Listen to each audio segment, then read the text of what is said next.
Hi, Mom. You were in the hospital for malnutrition. Weren't you eating properly? I've been sending you money. Yeah, thank you for that. But 60 cents. You know the fee costs more than that, so don't worry about it. 60 cents? What do you mean? I'm broke and I've been living a frugal life, cutting down on food and utility expenses. Eventually, I collapsed from malnutrition. My eldest son, Raymond, has been sending me 60 cents every month. I told him it's not the amount but the thought that counts. I thought I'd been sending you 100 a month. Soon, shocking truths were revealed one after another from Raymond. I am Caroline. I am turning 80 this year. I lost my husband 5 years ago, and now I live alone in an old apartment. Since getting married, I have been a full-time housewife, relying on my own pension and my husband's survivor's pension as my only income. Life is not easy, and I have been cutting corners day by day. Of course, I save on food expenses as well as utilities and water bills, and I barely get by living in a cheap apartment. Today, it has been lightly snowing since morning, but I don't turn on the heater to save electricity. I wear a down jacket and layer warm pants in the house to stave off the cold. My fingers are chapped and bleeding from doing chores with cold water. I have frostbite on my left hand, which is swollen and red-black as I rub my stiff fingertips while cleaning up after lunch. My daughter-in-law, Samantha, comes to visit. Hello, mother-in-law. I brought this week's medicine. It's the usual $80. Samantha brings me medicine every week. Raymond also cares for me, but he's busy as a pharmacist at a large hospital, so Samantha looks after me. A few years ago, Samantha accompanied me to the hospital for checkups, but recently she only delivers the medicine. It's cheaper this way, she says. Honestly, the medicine is a big expense for me, who is broke. However, I am told that stopping the medication will cause discomfort, so I have it delivered every week. Samantha used to be a pharmacist at a hospital like Raymond. However, she quit her job after getting married and now works part-time at a local drugstore. I'm always grateful for your help, Samantha. By the way, do you know anything about the box of rice crackers I had stored in the drawer? The one with the kids' scribbles on the lid. It's been missing since last week. I point to the dresser in the back. Last week, I had Samantha tidy up around the dresser, but the box has been missing ever since.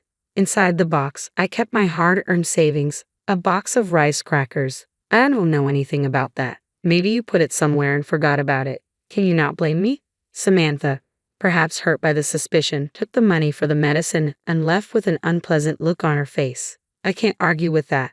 After putting away the medicine, I grabbed my cane and went toward the post office. Today is the end of the month. Since my husband passed away 5 years ago, I have had no other income than my pension. My son Raymond, concerned for me, has been sending me money every month. My bank book, spit out from the ATM as usual, had deposit 60 cents written on it. The amount sent was so little that the transfer fees seemed to cost more, but it's the thought that counts. Though it doesn't help much with daily life, I am grateful for it. After leaving the post office, I headed to my regular greengrocer. Since I visited every week, I became quite familiar with the energetic owner Dane, who is in his 60s. When I went to the store just before closing, I could get unsold or bruised vegetables at a discount. I always went to the store in the evening, targeting those discounts. Today, I got bruised turnips and radishes and wilting spinach. I thanked Dane and went home to pickle all the turnips and radishes in my homemade brine. The secret brine pickles I've been making for years as a hobby and to save money are excellent in both flavor and texture. I had a simple but delicious dinner of spinach and pickles. Lately, my health has been deteriorating. I feel dizzy when I stand up and I get short of breath just from moving a little. My nails and fingertips are also in bad shape. Perhaps my body is weak because I haven't been eating well due to cutting food expenses. I've had health issues before, but I never paid much attention, thinking it was due to age. But recently, the pain in my body is unbearable, and the dizziness is terrible. I tried calling Samantha to see if she could take me to the hospital. The hospital, just for dizziness. Well, I'm old, so it might be inevitable. But I'm worried. I haven't been to the hospital in years. Could you take me for once? But I'm busy, I don't have time.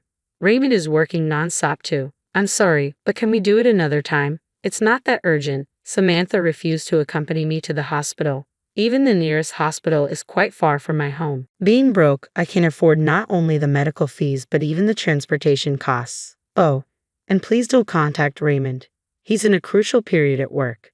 If anything happens, please contact me. Samantha emphasized that and then hung up the phone. I sighed and took my medicine with cold water. One day, as I was chatting with Dane at my usual greengrocer, I was hit by another severe bout of dizziness. Unable to support myself with a cane, I squatted down on the spot. Dane rushed over. "Are you okay?" and peered into my face. The dizziness didn't subside even when I sat down. "I'm just feeling a bit dizzy. Nothing is wrong. I'm fine." As I said that, I tried to stand up forcefully. Suddenly, the world spun around and I fainted. When I woke up, I found myself in a hospital bed. Dane was sitting beside me, receiving an IV drip. I heard the story from Dane. Apparently, after I collapsed at the greengrocer's, he called an ambulance for me. I had slept all night since being brought to the hospital, and it was already bright outside. The doctor explained that I had anemia due to severe malnutrition. Unbeknownst to me, my bones had become hollow, and my body was in a more serious condition than I thought. I was worried about the treatment costs and wanted to leave early, but the doctor told me I had to be hospitalized for a week. "Caroline, I always tell you to eat properly. I was shocked when you suddenly collapsed. Dane had always been concerned about my health. Sorry for making you worry, but I don't have any money." "Didn't you have an eldest son? He's a doctor or something, right? He must be earning a good salary working at a hospital, so he could at least send you some money." "He's a pharmacist. I've been receiving support from him." I smile awkwardly and close my mouth. "I receive a monthly allowance from Raymond, but it's too small to help with my living expenses. With the weekly medicine fee I pay to Samantha, even my pension has been significantly reduced. Dane says I should get more money, but I'm hesitant to accept money earned by others, even if they're family. However, what worries me now is the hospitalization cost. With my barely getting by lifestyle, I can't imagine affording such high medical bills. Also, I'm concerned about my precious rice brine pickles. If I don't stir them every 3 days, they'll go bad." After thanking Dane for returning to the store, I searched for my cell phone to contact Samantha. Looking at the screen, I saw that the battery had died. I don't remember Samantha's number, but I memorized Raymond's because it's similar to my home number. Samantha told me not to contact Raymond, but with things like this, I can't avoid it. I borrowed the hospital phone to call Raymond. "Hello? Oh, thank goodness. It's been a while since we connected, Raymond. It's your mother. Sorry to call you during work." Samantha had forbidden it, but I called Raymond from time to time. I just wanted to hear his cheerful voice, but for some reason, he never answered my calls. Was he too busy with work to answer the phone? Anyway, I was relieved that the phone connected during this crucial time. I thought, who could this be? "It's been a while since you called, Mom. Where are you calling from?" I was reluctant to worry my eldest son, but I admitted I was in the hospital. I briefly explained to the surprised Raymond how I had collapsed and been hospitalized. "What? Malnutrition, Mom? Haven't you been eating properly? I've been sending you money for that reason." "Yes, I'm really grateful for that. Your support means a lot to me. But 60 cents might cost more in fees, so don't worry too much." "60 cents fees? What do you mean?" With a puzzled tone, I told Raymond how I received 60 cents from him every month and that I appreciated the gesture more than the amount. "I thought I was sending more money to Mom." Raymond finally speaks, as if squeezing out the words. "Wait, I'm curious about that too. But you mentioned malnutrition, right? Mom should have been going to the hospital every month, and she should be getting her medicine. Hasn't the doctor said anything until now?" "Yeah, I'm getting the medicine. Samantha delivers it to the house every week. I haven't been to the hospital in years. Lately, I've been having bad dizziness and palpitations, and I wanted to go to the hospital if possible. But Samantha said I'm busy, so maybe next time. Just the medicine every week." Raymond seems to be worried about something as he mumbles on the phone. "Anyway, I know you're busy, but could you please bring me some clothes and the insurance card on your next day off? And I'd like you to mix the rice brine pickles every 3 days, all right? I have the keys to our parents' house, so I'll leave work early today and go there. Don't worry about the hospital bills. I'll be there by evening." Raymond seems strangely preoccupied, but I'm grateful he can come right away. "Thanks. Be sure to wash your hands well and mix the pickles with your bare hands, Mom. I'm here. How are you feeling? Are you okay?" After the call, Raymond shows up in the afternoon. It seemed he left work early. As he organizes the clothes and personal belongings he brought from the house, he asks me in detail about recent events, about the house, my health, the medicine, Samantha. It's like a continuation of this morning's phone call. He also brought my bank book from home, and we opened it to check the contents together. From the date 5 years ago, there's a series of deposit 60-cent entries. Raymond glares at them with a fierce expression. Since this morning's call, Raymond's behavior has been strange. Did something happen at work? I thought he must have been very busy, as I had tried calling him 2 or 3 times a month, but never got through, and he never returned my calls. I feel bad for making him leave work early today. I casually apologize for it, and Raymond is taken aback and asks rapid-fire questions. He quickly takes out his smartphone and starts operating it intently as soon as he hears my story. What's been going on with him? Raymond gazes at the screen for a while, then operates his smartphone again to send a message to Samantha. He then grabs his backpack and says, "I'll be back shortly." He leaves the room, leaving behind a strange sense of unease, but I lie down in bed anyway.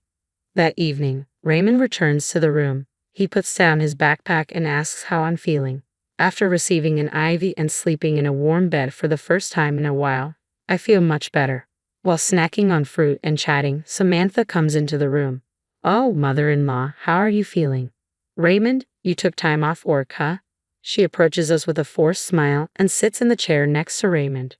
Raymond didn't reply, looking down and gripping my bank book into his hand. Before I could say anything, Raymond spoke up with a voice lower than usual. "Samantha, Mom's malnourished. Do you know why?" Samantha stayed silent. There was a tense atmosphere. Raymond turned to face Samantha, glaring at her head-on.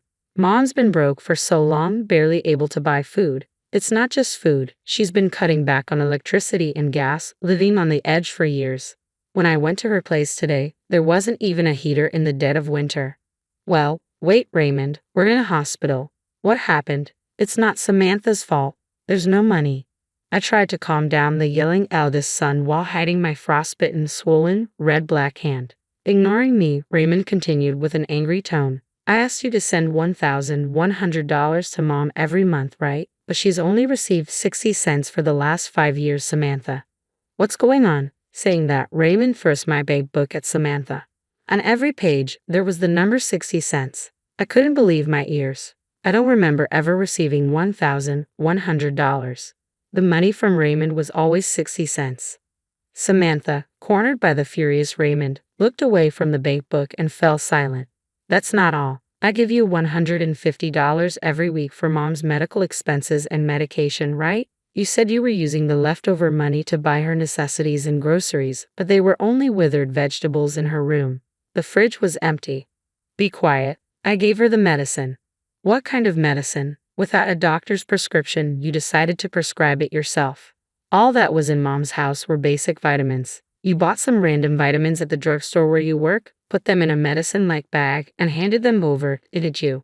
What were you thinking?" Raymond's tone was stern.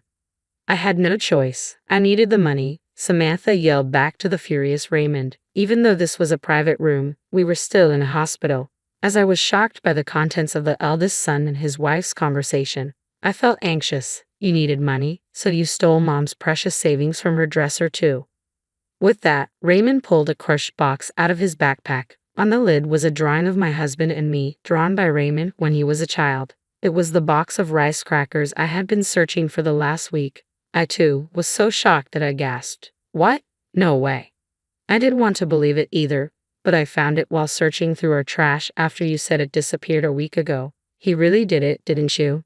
Faced with undeniable proof, Samantha turned pale and lost her words.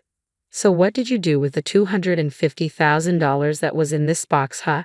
And the $1,100 you were supposed to send to Mom every month? The hospital fees and the medicine fees, where did it all go?" Raymond demanded. "Stop nagging, there's no money left." Samantha, who had been trembling as she stared at the box, eventually stood up, knocking over her chair, and yelled back defiantly, "It's all your fault anyway. You always ignored me and focused on your mother. Ben is way better than your husband." "Huh. Ben? He's the coolest host at the club around here. I've been supporting him, and soon he'll be #1. He said he's saving all the money I've given him for our life together." Samantha excitedly continued talking. Both Raymond and I stared at her blankly. I didn't quite understand, but it seemed she had fallen for a man and was providing him with money. Apparently, she needed a lot of money for that. All right, Samantha, I get it. Let's get a divorce right here for the sake of your life with this bang guy. Raymond quietly said this and took out the divorce papers and his seal from his backpack, placing them on the side table. I never want to see your face again. Sign the divorce papers here, pack your things tonight, and leave the house. I'll stay at the hospital tonight. Raymond's voice was firm, leaving no room for negotiation. What? Don't be so selfish. You can't just suddenly. Samantha, do you even realize what you've done? Faking medicine, stealing money. If you don't want a divorce, we can go straight to the police instead. Samantha, who had been so confident, flinched under Raymond's intimidating gaze and eventually started making tearful excuses. I had no choice. My part-time job wasn't enough. I took a little from the money you sent and the medicine fees, but I know it was wrong. Besides, neither you nor your mother noticed for years, right? You both share some responsibility. Enough. I don't know when you did it, but you went through my phone and blocked Mom's number. You even told her not to contact me, didn't you? You deliberately kept us apart and exploited her without getting caught. Raymond's anger was palpable as he slammed the divorce papers on a table with his fist. Samantha flinched. Anyway, Samantha, this is goodbye. I'll make sure you pay back every penny you've taken from us. Remember that. If you don't, we're going to the police. Raymond's voice was resolute. Finally realizing the gravity of her actions, Samantha couldn't say anything and signed the divorce papers with tears in her eyes. Samantha left the house that night, as Raymond had told her to, almost like she was running away. In exchange for not reporting her to the police, Raymond made sure to demand repayment of the money she'd taken, the amount she'd taken for the last 5 years since my husband's death, including the money for living expenses and medicine. In total, it amounted to over $900,000. I was shocked. Samantha later lost contact with the host she had given so much money to and went berserk in the club, getting herself banned. Bad rumors seemed to spread from nowhere, and before she knew it, they reached her part-time job, resulting in her being fired. With her income gone and not a penny to her name, Samantha couldn't rent an apartment and had to spend some time sleeping in internet cafes. But what happened to her after that is unknown. I had almost given up on getting back the money Samantha had taken. She had disappeared. But her family, who learned of the situation, decided to repay the debt in small amounts on her behalf. It might be difficult to recover the full amount of stolen money, but I was happy with their gesture. After being discharged from the hospital, I decided to leave with Raymond. We're living peacefully together in the house Samantha left, just the two of us. I had been forced to live a difficult life, being exploited by Samantha, but now, in our warm, comfortable home, I'm eating well, and my health has improved. Dane, the greengrocer who has always been worried about me, finally felt relieved. I still continue to make my specialty pickles. I used to do it just as a hobby and for saving money, but now, with Raymond's help, we're sharing information on how to make good pickles and delicious pickle recipes. In a few years, my pickle channel became hugely popular, possibly because an 80-year-old content creator was a novelty. And now, it brings in an amazing income. I had always thought that making money was impossible for me as I had never worked as a full-time employee. But even I can be useful to others. More than earning money, I've come to know the happiness of bringing joy to others and now live a fulfilling life every day.